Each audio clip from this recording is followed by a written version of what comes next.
Hi, Raiden. Hi, Sector. 1, 2, back. Thank you. Yeah, that's good. Let's try that one. You have to do each move 8 ways.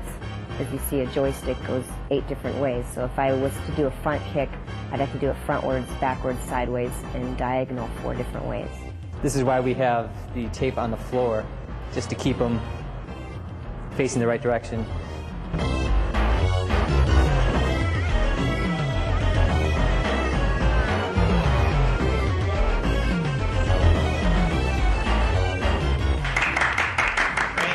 Here's the camera that takes in the signal.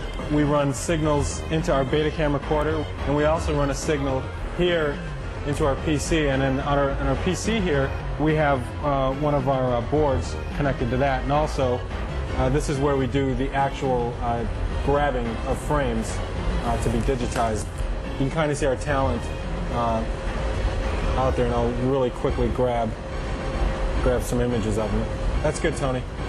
We're able to click through frame by frame, delete the frames we don't want, keep the frames that we do like. As a matter of fact, you know what we should do? It's shove them. We should shove them. We should have done that from day one. Somebody just push them real hard. We're just gonna all right, now the next animation, just stand there. Push.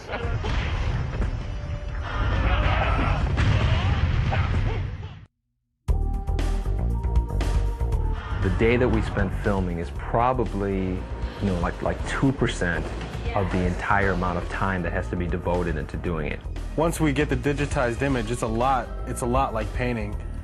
And right now we're going through a process where we sort of filter the images through.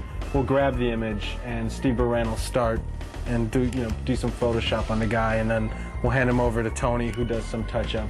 And then it gets passed over to me, and then I do some of this more detailed touch-up, and then I give it back to Steve, and he kind of separates the different colors and creates the different palettes, and then we give it back to Tony, and he does the final touch-up and stuff and gets it ready for the game.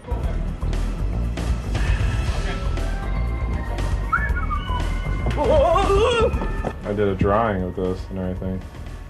In 3D, you can make it any size and any lighting, any angle you wanted. Dave Michich did this, the 3D version. It's just ornamental, it's just like kind of a really neat background thing. But I was telling Ed about the story, like it's a soul cage. I'm working on a friendship move for our Shigoro character. That's her tentative name. She doesn't have a real name yet. Her move is she's going to turn around and she's going to pull out sort of plates and little sticks, and she spins the plates and the sticks and balances them on her hand, and she does this with her back towards you. Shiva wins. Friendship.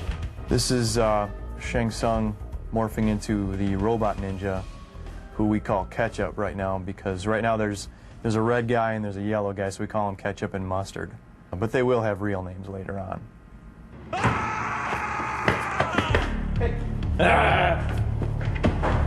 And then you know what? And then we can give them numbers, so it'll be poop on you too, Right.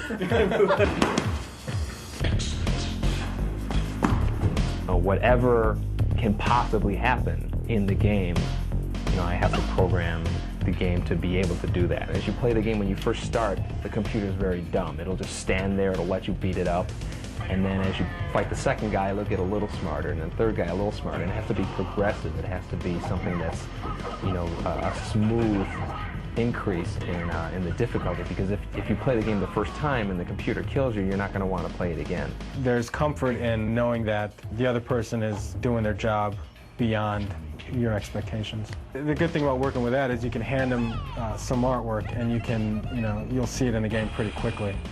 Time! You tell me time! 1 second. Well, we test the games. When it comes close to the time that the game is done, they have us come in and we just play it. We play them all day long and look for bugs. The difference between Mortal Kombat 2 and Mortal Kombat 3 is that they added a run button, and when you use the run button, it makes you aggressive towards your opponent. You're gonna have to keep on using the run over and over and over to attack your opponent. What we're going to show you now is a few simple combos that'll get you started playing.